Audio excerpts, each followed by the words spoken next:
Students hello students, કેમ છો બધા? જાન્યુઆરી એક્ઝામ માટે પ્લાન કરો છો? દિવસની 24 કલાક તમારી પાસે છે, મારી પાસે છે, પણ તમે 10 થી 12 કલાક વાંચવા માંગો છો, પણ વચાતું નથી, બરાબર ને? તો આજે એક તમને નાનકડો સ્ટડી પ્લાન કરું છું, જે તમે ઇમ્પ્લિમેન્ટ કરશો તો દરરોજની 12 કલાક ઇઝીલી તમે આઉટપુટ આપી શકશો.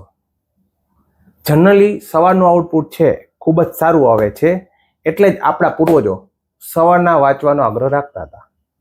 તો એના માટે તમારે સૌથી પહેલા સવારના 6 વાગે ઉઠવું પડશે. અડધી કલાકમાં ફ્રેશ થવાનું છે, હેવી નાસ્તો કરવાનો છે, અને 6:30 થી 8:30 2 કલાક મોબાઈલને બાજુમાં રાખીને સાઈડમાં રાખીને વાંચવા બેસવાનું છે. પછી 45 મિનિટનો બ્રેક લેવાનો છે, જેમાં તમારે નાસ્તો ફરીથી કરવો હોય, નાહી ધોઈને ફ્રેશ થવું હોય, પણ એક્ઝેક્ટ 9:15 તમારે પાછું વાંચવા બેસી જવાનું. 9:15 થી 11:15 2 કલાક પાછું વાંચવાનું છે. પાછો અડધી કલાકનો બ્રેક રાખવાનો છે અને 11:45 થી 2 વાગ્યા સુધી પાછું વાંચવાનું છે. હવે તમે ગણશો કેટલી કલાક થઈ? તો નિયર અબાઉટ 6 કલાક તમે વાંચી લીધી છે. 2 વાગે જમીને તમે સૂઈ જાઓ થોડીક વાર.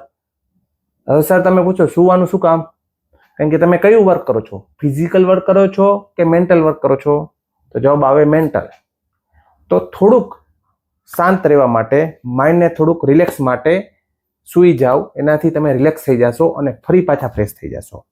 એટલે જમીને 45 થી 60 મિનિટ તમારે સૂવાનું અને એક્ઝેક્ટ 4 થી રાતના 8:30 સુધી બીજી 4 કલાક વાંચવાની. સર તમે કહેશો આ તો 4.5 કલાક થઈ. યસ, વચમાં અડધી કલાકનો તમે બ્રેક રાખી શકો છો. એટલે 4 થી 8:30 બીજી 4 કલાક, એટલે 8:30 સુધીમાં તમે ટોટલ 10 કલાક વાંચેલા છો.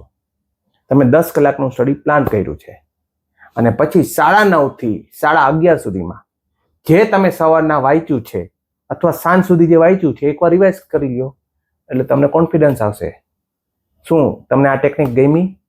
શું તમને આ વિડીયો ગમ્યો?